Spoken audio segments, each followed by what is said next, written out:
Awak, Ya? kenapa pentingnya cari kilang yang boleh R&D, formula dan buat adjustment?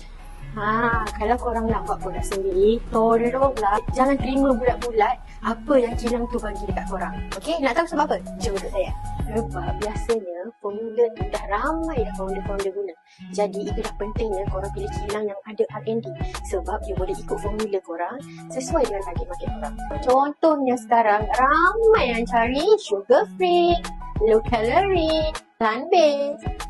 Dengannya ada R&D, korang boleh adjust ikut trend semasa tau. Lagi satu, kalau korang punya produk tu rasa kurang manis ke, terlebih manis ke, tekstur rasa lain ke, bagi efek dekat skin ke, korang jangan risau. Tim R&D ni akan bantu formulakan lagi, buat touch up sampai jadi ngam.